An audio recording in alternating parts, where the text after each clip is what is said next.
Well, hello there, everyone. How are you this evening on what is truly a very rainy Wednesday night here in Brisbane? Alrighty, let's see who's going to be joining me tonight. I haven't live streamed in the evening for quite some time, and then I randomly choose it to be on the night that is the Commonwealth opening games here in the Gold Coast. So there's a lot of people attending that in person. Of course, there's a lot of people watching it on TV, but I see I have Monique here, I've got Jackie here already, which is excellent. So two, and there comes Rochelle, fabulous. Hey Rochelle, glad to have you on here. So I'm so glad that you guys are joining me, even though there's other stuff happening. So I do want to quickly share this. Jackie says, hey Gerda, whilst we're waiting for more people to hop on, I want to share this in just one or two of our other Facebook groups. And I particularly want to share this in my current course that I'm running on how to start your ultimate private practice. We are currently, I think, in week 3, and we've just spent so much time talking about the importance of having a great accountant and not having a compliance accountant. And as you would have seen from tonight's title, that it is accounting related stuff. So I've just shared it in there. Fabulous. I definitely want those guys to hear all about this. And I want to just share it in my general private practice success group, because most of my community members are in there, of course. So let's do that. Perfect. That is all done. Maybe one more. Then I've shared it in 3 groups, because I definitely need to share this with my masterclass graduate group as well. And then we will see who else has hopped on. Hey Jenny, please guys say hello like Jen and Jackie has just done, so that I know that you are there, that you can hear me well, you can see me. There we go. Awesome. So I've got my green tea here. I've got my water. I've got my laptop so that I can actually check in and see any questions that I'm getting. I've got a hi from Jen. Hey from Rachel. Jackie. Monique gave us a little wave. Fabulous. Awesome. Cool. I hope you guys have all been having a great day. Now, I will warn you, I am here downstairs in my spare bedroom, because it's downstairs at the bottom level, and my kids are all upstairs. Hey Kim, thanks for joining. And I thought this is probably the best place to live stream from, because it's most removed from the kids at the moment. But they can barge in here at any point in time. There's no lock on that door. But I did tell my husband and my 15-year-old, I gave them clear instructions, because they both on their beds watching Netflix and I don't know what else. I said, if the boys, the 2 youngest ones, start to perform like pork chops, I expect the 2 of you to launch yourself out of your bed and tackle them before they come and video bomb my live stream.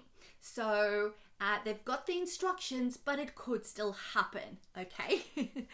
Hey Lynn, thanks for joining me. Hope you are enjoying the How to Start course. Fabulous. All right, so I can hear them running upstairs. I'm not sure if you can hear it. It's like crazy. It's school holidays. They were at vacation care today, which normally means that they come back home so tired, but they don't want to go to bed, of course. And I really wanted to share with you guys, while everything is still fresh in my mind, what it is that I got from attending my annual tax planning meeting with my accountant today. So, it's number stuff. Number stuff tend to leave my head very quickly. So I thought, if I live stream this to you, I actually have it recorded for myself, and all of you get to benefit from the same information that I got. So today it was only myself and my husband who attended with Will Christie from Affinity Partners here in New Farm in Brisbane. He is my amazing accountant. Hey Regina, good day to you too. And we had our annual tax planning meeting and started this morning at 10 o'clock. Now, ever since I started working with Will, I've had these meetings. Previously, when I had my compliance accountant, they would invite me to it, but they never educated me properly on the importance of it. In those early days in my business, when I looked at it, hey Daniel, you're gonna like some of the stuff I'm gonna share today. You're gonna like it based on those excellent posts that you've done in our group previously. So stay right here with me. Anyhow, I just got distracted there, as you do. So in the first 3 years of my business, they would invite me to have tax planning meetings, but I just went, oh, well, it's just like if you want to, it's not like a must. Hey, Rachel, thanks for joining. And every time they would say, and I clearly remember it those days, and remember we're talking like 5, 6, 7 years ago now, would be $700 to go in for the day. And I really looked at it as a cost and as an expense to go through that exercise. And I thought, yes, boys. Yes, what do you need? Come here. You need a kissy? Okay, you can have a quick one. Mommy's just live speaking there to people. Oh, that was his charger, Mom. Yeah. Well, I'm still using the charger. No, he says now. Really? Yes. Can you tell him Mommy's needing it? Or you're grounded without a phone for 2 months. I'm grounded without a phone if I don't give it. I don't think that's going to happen. Hang on. Hello. Thank you. Okay, bye. See you guys. Close the door on your way out. Hey, Winnie. Thanks for joining. Hello, can you tell Daddy I need that charger back? Yeah. Thank you. As soon as possible? Yes. All right. I told you they're still going to happen. That's what happens when you leave 2 little ones in charge of a husband and a 15-year-old. They don't do as they're told, but anyway. So, early years, what happened, I would get invited to go to this tax planning meeting, but I just saw it as a cost. I did not see it as an investment into my business until I started working with Will, and I really got the importance that, you know what, this actually shouldn't be optional. A tax planning meeting is like compulsory. If you are in business, it is absolutely compulsory for you to be having your tax planning meeting. Now, in the early years of running my practice, what I did, and this was also when I just started working with Will, was just getting my head around the fact that, you know what, this is a business, Gerda. This is not a charity. Yes, you might be an allied helping professional, but you still need to make money because you still need to pay the bills. You still need to pay yourself a wage, pay your mortgage, put your kids through school, all that type of stuff.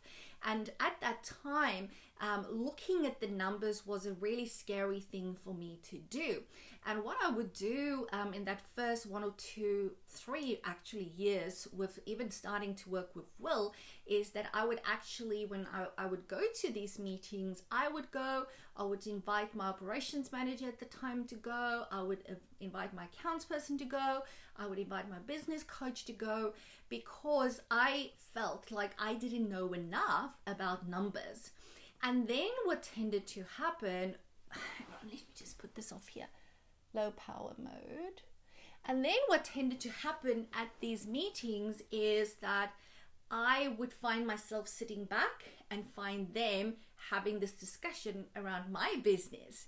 And I just realized, that wasn't working. And it was actually Will, my accountant, that said, you know what, Gerda, there's too many chiefs around this table.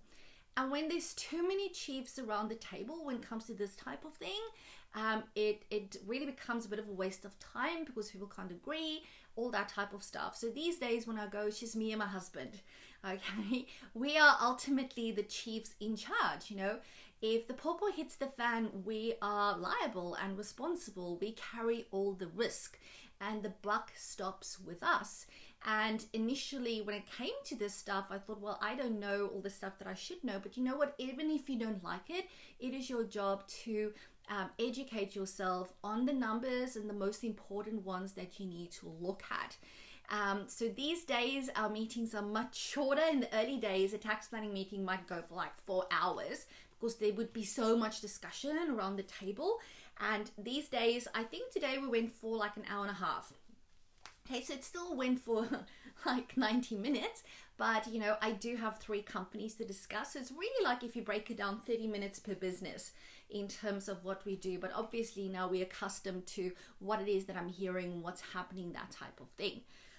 So let me just double check any comments here. Please guys, if whatever I'm saying is resonating with you, please let me know. Press like, press love heart so that I know you are engaging and listening. If you've got any questions for me on anything, please pop that in there. I'm happy to answer it.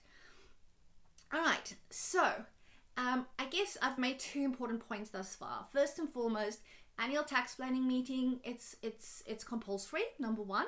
And number 2, make sure that you know who the actual chief is around the table, and that's the person that needs to go and attend this meeting. Alrighty, don't make that mistake that I made of bringing too many people and then not a lot gets done. Hey Ingrid and Yori, that is my parents' people. They have joined all the way from South Africa, and now I might get some stage fright. Hey Rebecca, thanks for joining. Hope you are well. All right. I got away from South Africa. Fabulous. All right, so that's what we did. So we had our tax planning meeting, and it was very, very interesting. Very, very interesting. So first we looked at the 2 private practices. Hey Tess, thanks for joining. Hope things are good in Tasmania. Tess, I've just been sharing with the guys here the importance of having your annual tax planning meeting, and secondly of knowing who the chiefs are that needs to sit around their table. And then what we did is, so we started looking at the 2 private practices first and foremost. And basically when I walked in, he said, things are looking good, Gerda.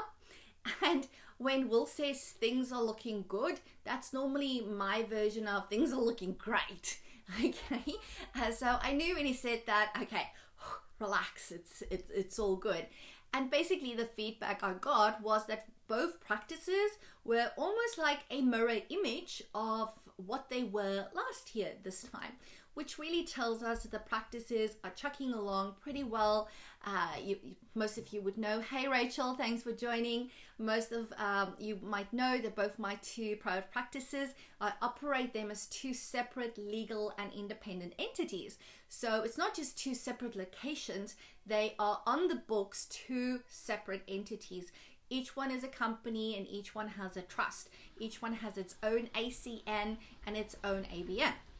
Because I really wanted to make sure that each of them are profitable in its own right. And both of them operate as level 5 private practices. If you don't know what level 5 is, you need to check out my book, The 7-Figure Practice. And so that is perfect. You know, they're chucking along, very happy, all of that type of stuff. And then we started talking about KPIs. He talks to me about this every year. And Daniel, this is where the stuff comes in that I think you would like. And how this conversation started is I actually asked him, I said, Will, I want you to calculate for me, okay, if we looked at all the money coming in, all the money going out, number of clients we see, all this data that needs to be taken into account. Let's say if a client comes through our doors and they pay us $160 for argument's sake for that hour, how much of that 160, not as a guesstimate, but actually based on the books, based on the figures, is expenses currently based on how our business is running, okay? So that I can know for sure. So if that is expenses, how much am I paying over to my subcontractors and how much of that is actual profit, really to give me a clear idea of where that it is at right now. Again, not based on a guesstimate, but based on actual figures. So he's going to be working on that. So that whole conversation, that question I asked started to spark all this discussion about key performance indicators. And it's really very, very important. If you've ever been to either my day one private practice success training, hey Patricia, thanks for joining, or you've done my masterclass weekend workshop, or if you've read the book, you would know that secret 4 is why, it's the question, why good, even great, even excellent allied health providers still go broke. And why is it? Because they don't keep their eyes on the numbers. Okay. I'm sure a lot of you would be very similar to me. Like, all I wanted to do is help people, get into the session, do therapy and go, yeah, that was a great session. That type of stuff. And the only numbers I liked was to look at the DAS scores and see how people have improved over time in their sessions. Those are the numbers I like, but I don't like accounting numbers, and that is why a lot of private practices fail or aren't sustainable over the long term, or the private practice owner have to consistently be working 4-5 days of clinical work to actually cover all the bills, and I don't want that for me. So it's so important to get comfortable with the numbers.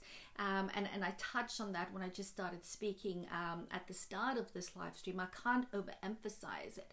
But the thing is, if we can make numbers simple for people like me, it becomes easier.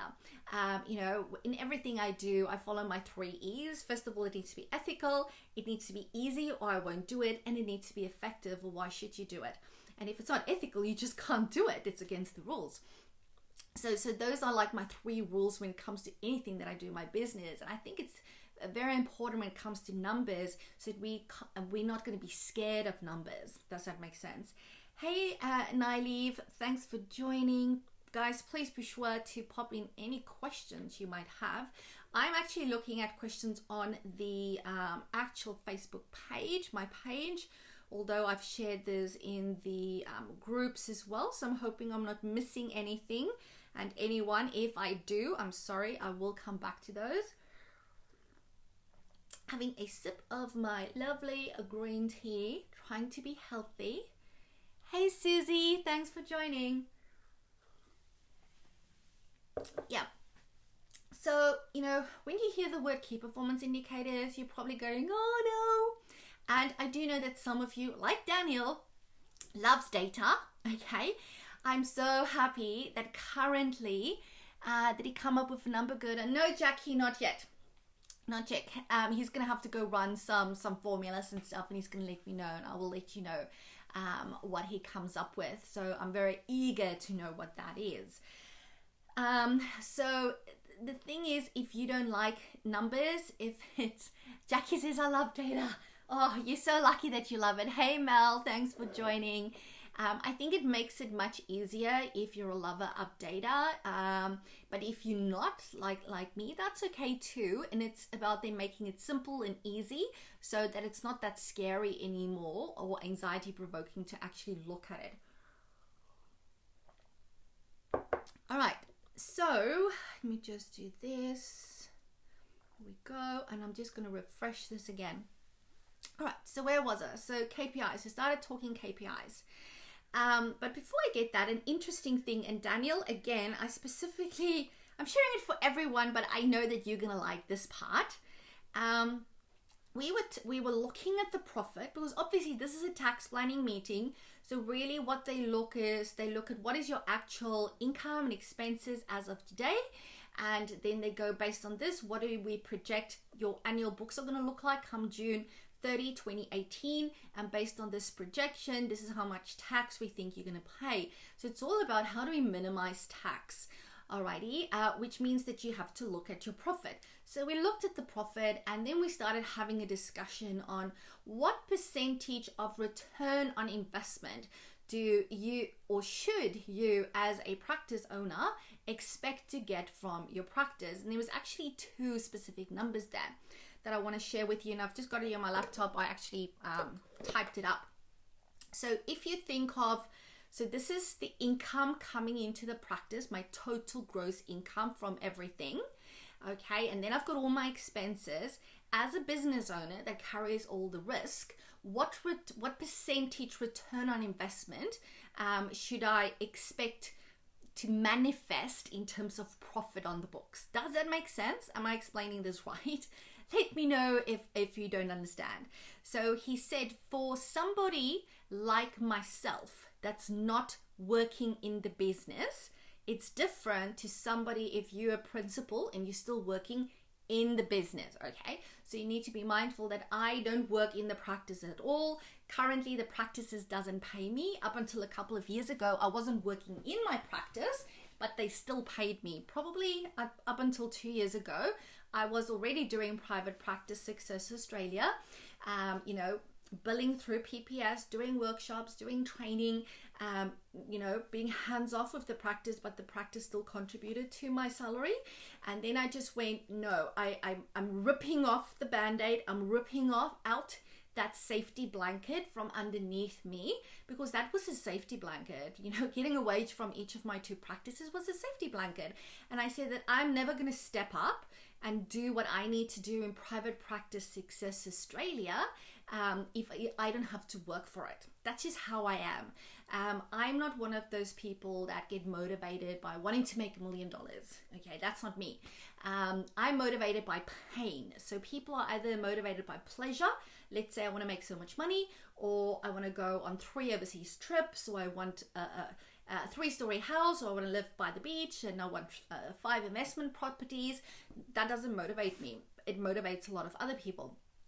And other people get motivated by pain. So it's really important for you to know what your motivation is. So for me, I'm just comfortable, So when I'm comfortable, I'm not going to step up. So I decided I'm ripping all of that out. Hey, Tracy, thanks for joining from Tasmania. Hey, Frank, thanks for joining. So I ripped all of that out and I said, I don't want that wage. We just keep that money in the practice, use it for whatever we need it. And I need to earn my own keep in private practice Success Australia. So that means that I, as a person currently, do not earn any money from the practices. Okay, so there is a difference. So for many of you who are a principal, you're probably still drawing a wage. If you are employing yourself, you're earning super, you're paying income tax, pay as you go, that type of stuff. Maybe you're doing owner's drawings. Maybe you've got a company vehicle and you've got all the perks and fringe benefits and stuff that goes with that. And that's why he said the return on investment will be lower, the percentage that you expect if you are working in the business. Why? Because the business are already supporting you. The practice are already contributing to your wage, paying for your car and the repairs and maintenance there, and for the fuel there, and all those other benefits that you get from being a business owner. So here's the numbers.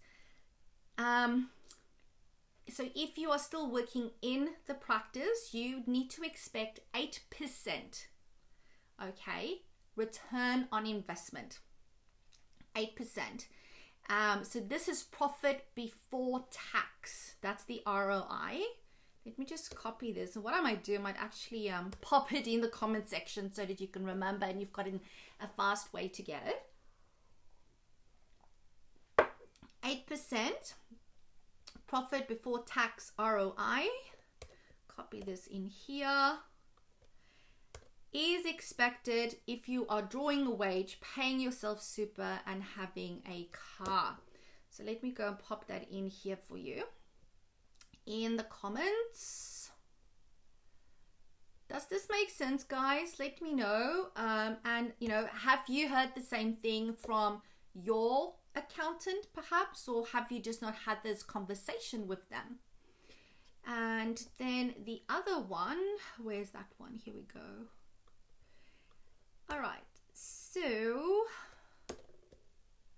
if you are not working in your business like myself, then it's not 8%. So if you're like myself, hey Ash, thanks for joining. So if you're like myself and you're not working in the practice or in the business, you need to expect a return on investment in terms of profit in your practice of 15 to 18%. So it really goes up by around about 10%. Daniel said, I've heard 15% for service industry overall. Awesome. Jackie says, great information. Daniel says, absolutely. Gross profit margin 8% for the business, entire cycle back into business. Fabulous. All right. Awesome. I'm glad that is helpful. So that was really interesting to hear. So what you want to really do is look at your projected profit when you're doing your tax planning meeting and really working out where are you in terms of that percentage. Then the other question, I think I need to get a charger. Just hang with me for a second. Of course, my boys took it. Cassidy? Amy? I put it at my charger to sleep.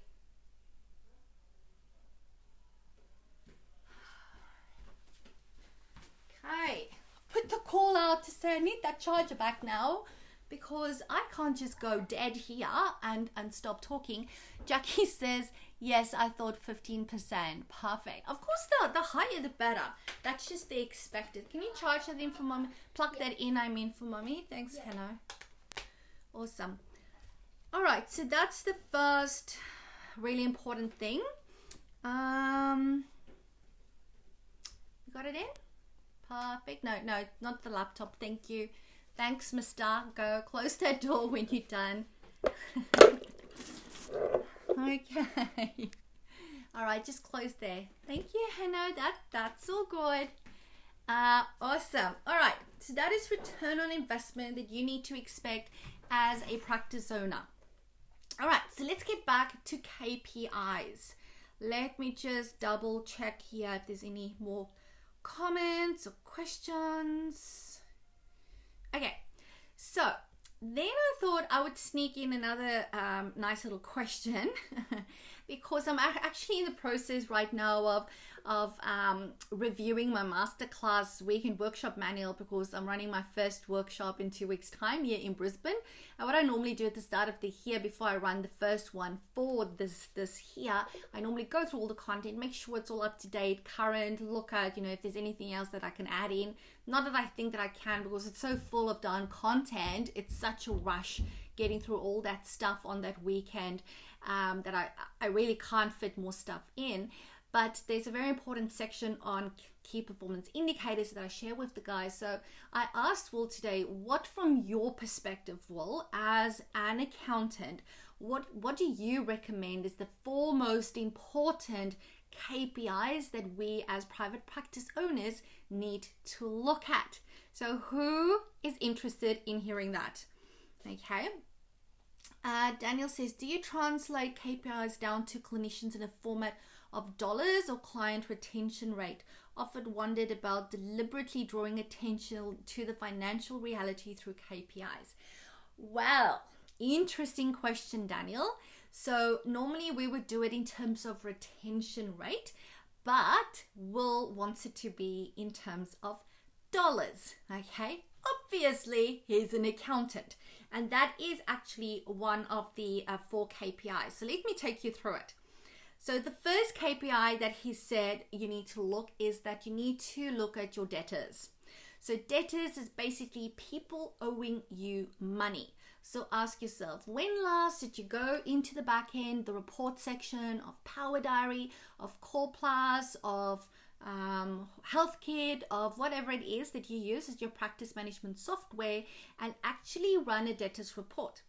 You as the practice owner, yes, you might have your accountant doing it, probably not accountant, but probably a bookkeeper, maybe your accounts person or your practice manager. But when last have you had a look at it? And have you actually looked at what is the amount outstanding at 30 days, 60 days, 90 days, 120 days? Okay, and what is being done about that? Because as a business, you want your third-party accounts to be as low as possible. Or if you have a lot of third-party work, you want to get paid as soon as possible, because that impacts your liquidity as a business. And, we'll say today, Gerda, it's a cliche, it doesn't sound good, but cash is king. If you do not have liquid cash, i.e. cash in the bank, it makes it really hard to run a business. It makes it very stressful to run a business. Okay, and that is why debtors are so important. So when I do mentoring with people, whether it's my group coaching or one-on-one phone calls, where I'm talking to practice owners and they tell me that they're struggling with cash in the bank, this is the first thing I ask them to do. And I'll tell them right there, on the phone or say, are you at your laptop? Okay, let's go into Power Diary. Go here, go there. Let's run this report and let's see what's happening. And the last time I did it, I spoke to a practice owner in Sydney. She had $41,000 worth of outstanding debtor accounts because they do a lot of VBCS and Veterans Affairs and stuff in that area. And I said, well, that's where all your money is. What's happening? What's the systems and processes behind this? You've done the work. You need to get paid.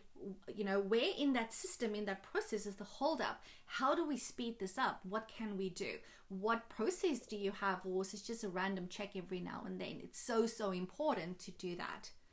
Do you guys agree with that one? Debtors. Okay, you agree? Let me know if you don't. Let me know if you do. All right. Okay. Let's check in here. I've just refreshed my laptop for questions. Yes. Okay. So that's the first one. Let's have a look at the second KPI. Susie says yes. Okay. Fabulous. Thanks, Susie. The second one is cash in the bank. So I've just touched on how, you know, cash is king, liquidity. So he says that should actually need to be a KPI, because again, if you don't not have cash in the bank. Hey Carla, thanks for joining. Carla, guys, is my lovely pediatric occupational therapist at the practice. She's just one amazing young lady, and so happy to have a new OT on our team, and so glad that you are here with me, Carla. So, you know, if you do not have enough cash in the bank, hello, says Sonia. Hey, Sonia. You could be considered as operating insolvent, okay, and that is actually against the law. If you're consistently robbing Peter to pay Paul and all of that type of stuff, you know, that could be considered operating insolvent. So you have to have cash in the bank. So an accountant will always tell you that that's a very important marker in any business. Hey, everyone, Carla says, hey, good, and everyone, fabulous. All right, so that's the second one. The third one is the gross client billings. So it's really about knowing exactly where does all your income come from various streams, and really analyzing that. Because if, let's say, your gross income billings comes from one-on-one clinical work, it tells you where your core strength is in your business. Daniel says, does your guy specify 3 months Yes. So Daniel, I'll just repeat that for everyone. Does your guy specify 3 months expenses for solvency? He does. He says minimum 3 months, ideally 6. Minimum 3 months, ideally 6. So for everybody else, hey Lisa, thanks for joining. That's here with me. What does this mean? And this is really what's referred to as working capital. So any business needs to have 3 to 6 months worth of working capital in the bank.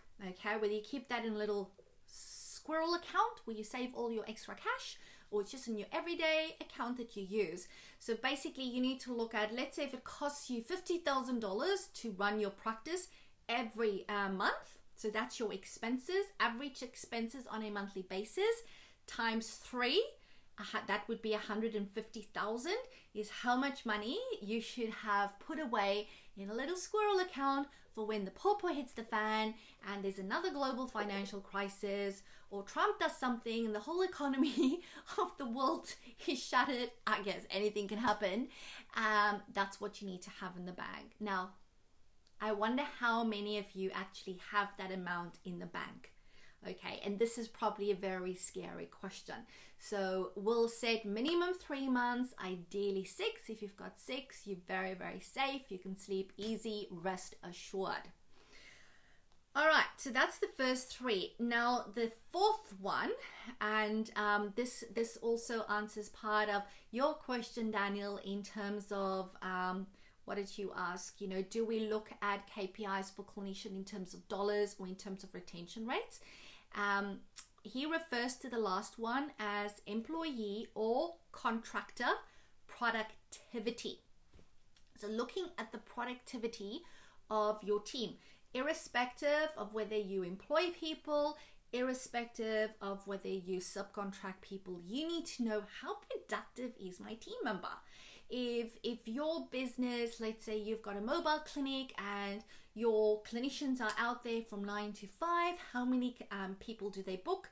Do they book 8 people? Or maybe it's that 8 hours, and of those 8 hours, how many hours are they productive in terms of billing income into the business? It's really important to look at that.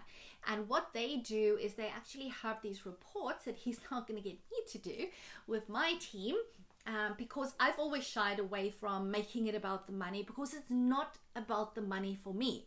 Okay, for me, it is about making sure that we help people. It is about making sure that people come through the door. So we have looked at dropout rates, and we will continue to do that. We look at dropout rates, we look at retention rates, because the fact of the matter is, if somebody isn't sitting in that couch or in that chair in the therapy room, they can't get the help that they deserve. You can't do the work that you trained 6 years for. You can't be a psychologist, okay, with people out there. Well, unless you do online stuff like this, but you still need to get their attention. You still need to get paid, or you can't pay the bills, or you can't feed your kids.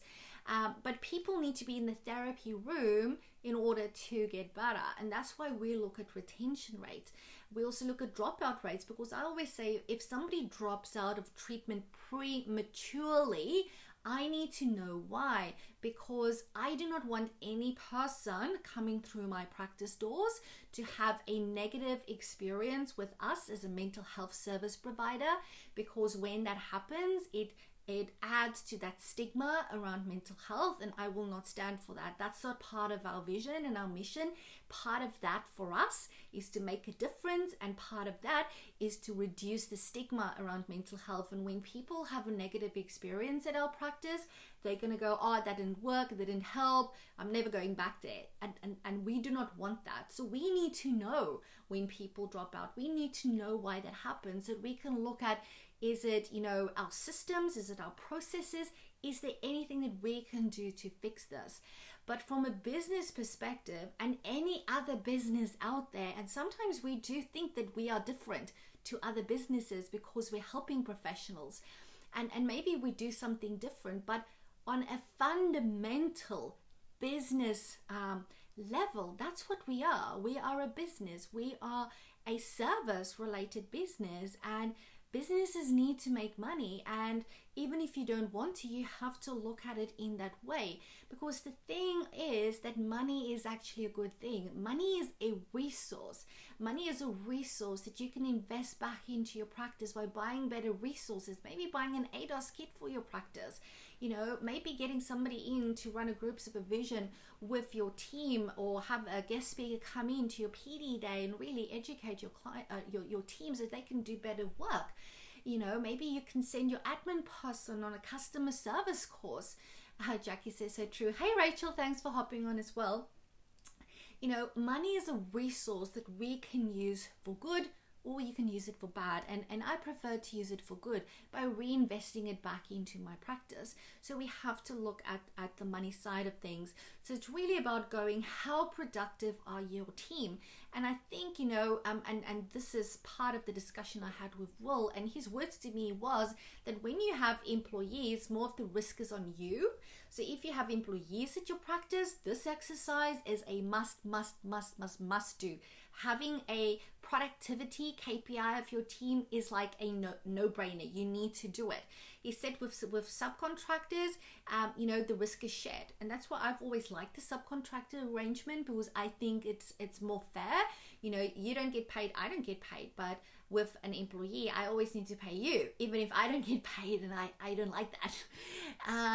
So that's why I've also gone the subcontracting route, and I just prefer that. But he said, even for us with subcontractors, we need to know how productive our people are. Because if you as a practice owner is giving a room to someone and they're not being productive when they're using that room, well, what do you need to do? Hey Amanda, thanks for joining. Hey Cherie, thanks for hopping on. You guys have missed quite a lot. You're going to have to rewatch right from the start to get the full value of this live stream. And I think there's lots of value on here. So let me know. What do you need to do if somebody's not being productive? Who's going to say it? Who's going to say it? Amanda says, hey, Gerda.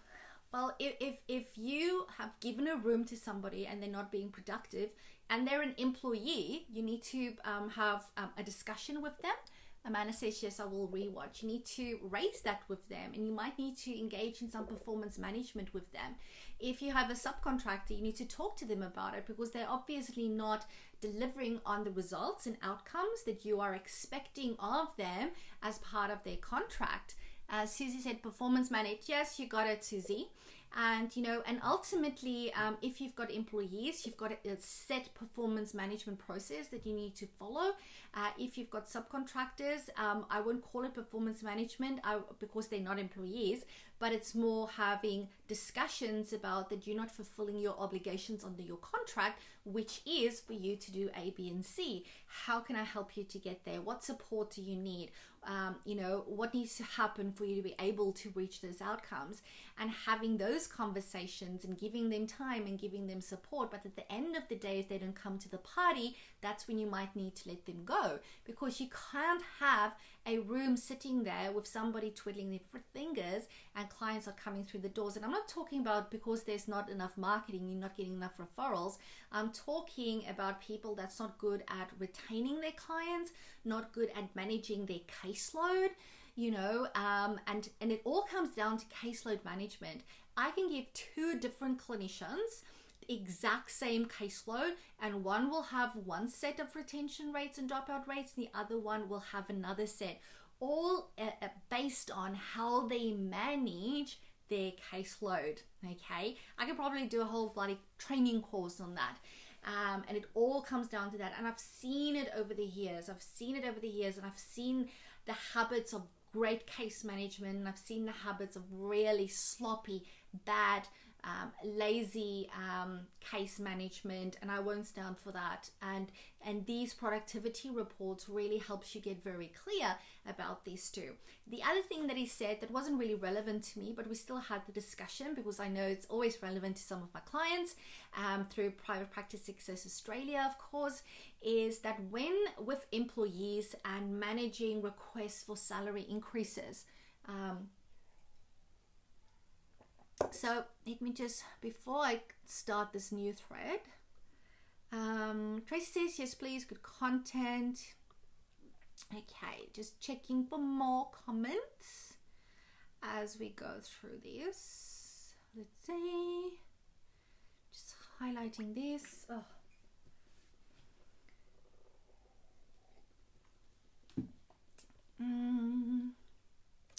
Okay, Daniel says, I'd be keen to see that course or podcast on increasing that efficiency of caseload management. I'll let you know when I get to it. And Daniel, I will probably include a lot of that into my upcoming time mastery program that I'm going to be running very soon. I have just finished writing the website with all the details on what I'm going to cover, because a very important part of time management in private practice is caseload management. Okay, and people can waste a lot of time, or they can try and manage their caseload in very unproductive ways. So I'm probably going to include I have included a lot of that in there. All right, Cherie says, have to go run a group, Gerda, but we'll watch tonight when I get home, as keen to listen to this one. I am thinking, Cherie, you must be in Western Australia if you still need to run a group this time of night, which is 8:53, almost 9 p.m. here in Brisbane. Go and enjoy your group. Okay, coming back to my next point. So for those people with employees, now I obviously don't have a clinician team that are employees other than my principal. But let's say if you've got employees in your team, your clinicians are employees, and people come to you and ask for an increase, and he uses all of this at his accounting practice. So he says it's very easy. The productivity report, this KPI, tells us if you can get an increase and how much. which is amazing, because that means that it's not up to me as the business owner to decide, do I give you this increase, yes or no?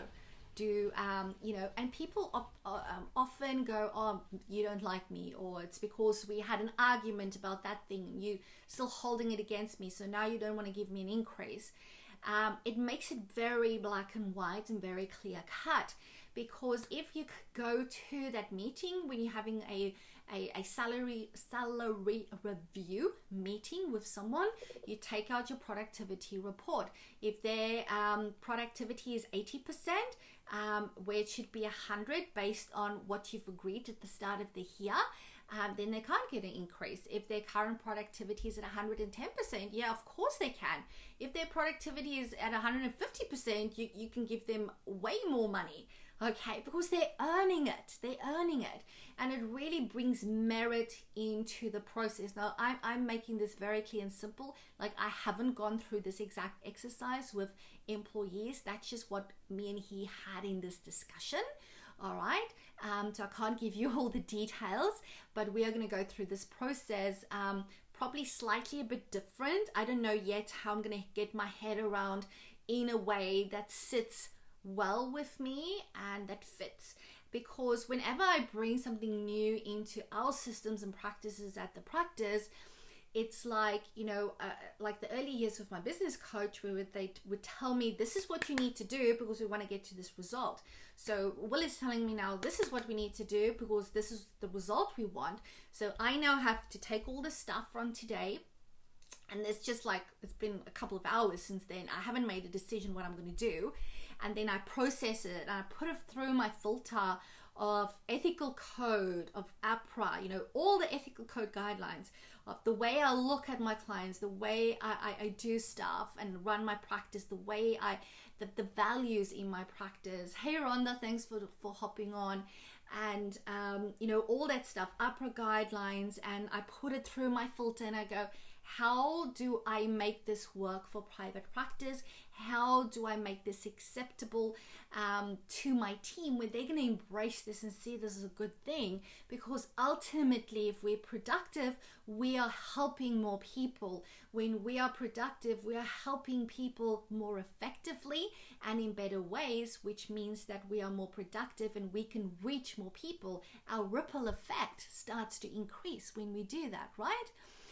So it's just about getting my head around, how do we roll this out in an ethical, easy, and effective way that fits with our values at the Psych Professionals, and that I can be comfortable with. Because if I roll this out, I need to speak about this with passion and really believe it.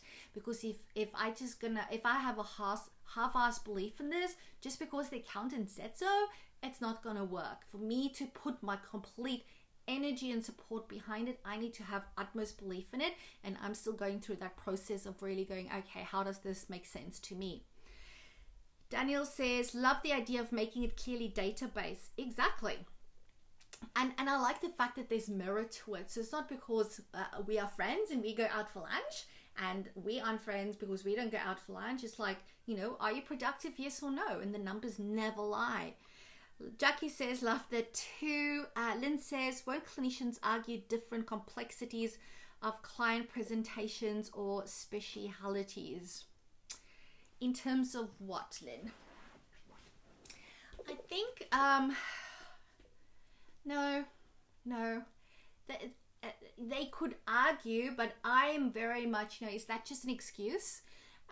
You're going to have to give me a bit more clearer example of what they could argue, and argue against what, that their retention rate is bad because of different complexities or of client presentations. I'm not sure.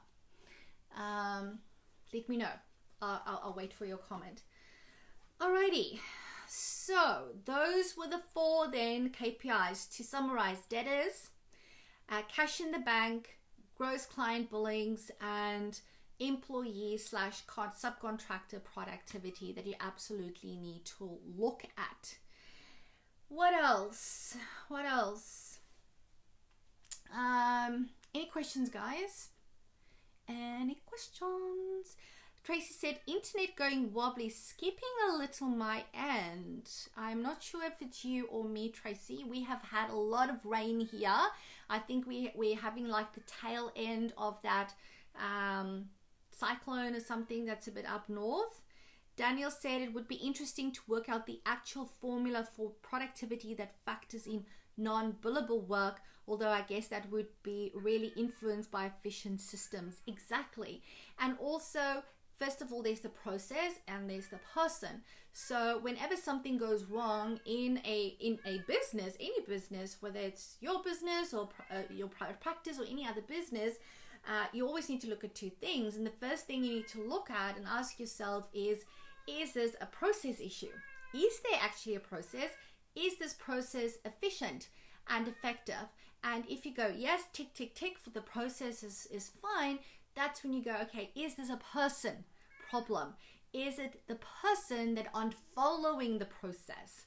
Is it the person that aren't understanding the process? And then you need to work with the person. But you always ask first, is it the process? And then you go to the person. Because most definitely, if there aren't processes or there ain't people that follow it, it will impact their productivity when it comes to those non-billable client hours. Okay. Cool. So that is most of the discussion that we had around the two private practices, which I think is most relevant to you guys. We also spoke about private practice. I'm not sure if you... Oh, Tracy, that's the little cat emoji. Can you hear the cat meowing? He's right outside my door. His name is Precious because he's precious.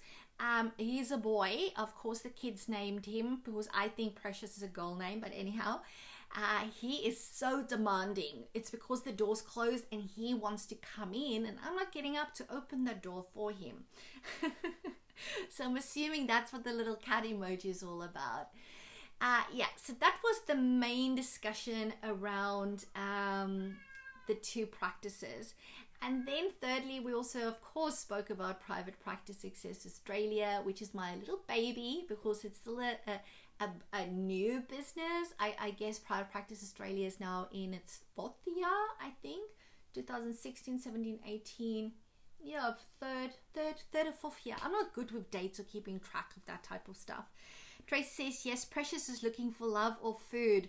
Or maybe to also come and video bomb my live stream like my two other boys did. All the boys in the house are very naughty.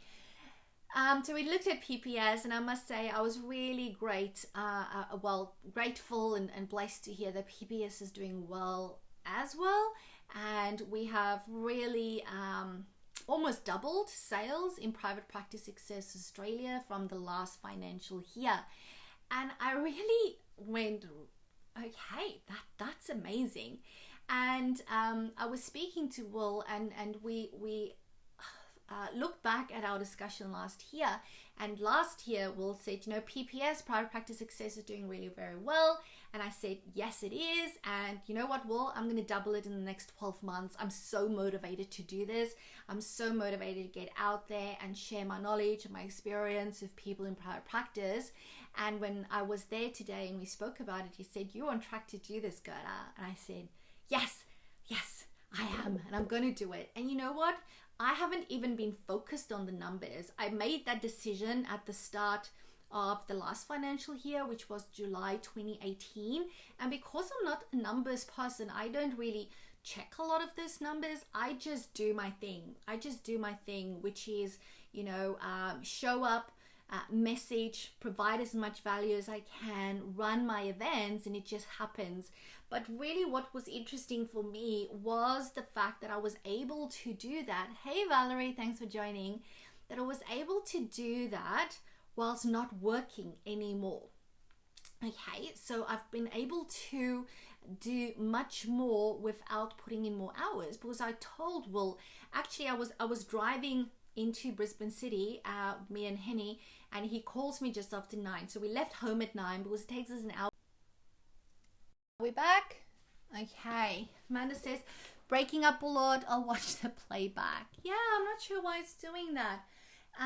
Anyway, we were driving this morning at 9 o'clock. We left home. It was probably 9:05. Will gives me a call and go, oh, are you guys still coming in or have you stood me up? I said, no, but our appointment is only for 10 a.m. He said, oh no, we emailed to ask you to come in early. I said, well, you should know better than to know that I'm very bad at checking emails. He says, yes, I know. And I said, and the chances of you getting me out there in the city at 9 o'clock is very slim. I normally only start my days, we're back. And I said, I normally only start my days at 11. And, you know, just me having agreed, frozen, Debbie said. Hi, Debbie. Rhonda said frozen. Guys, are we back? Are we back? Because I've changed over the internet to see if it could be a bit better. So basically he said they were expecting me at 9 o'clock. I said, no, we're only coming now. We'll be there at 10. He said, it's perfectly fine. And we had this discussion, you know, just joking about the fact that I'm very bad at checking my emails, but also the fact that I've already made an exception to be there at 10, because these days my days only start at 11.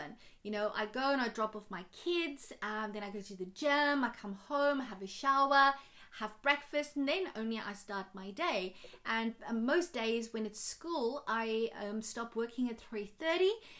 My kids, most of the days, they come with the bus from school. My hubby and I take the dog. We walk to the bus stop. We wait for them there, and that's normally around about 3:30. So my days are very, very short. Yes, I might do work like I'm doing now, after hours, that type of thing. But in general, I've got very little time. And I just realized that I've really knuckled down on my time management.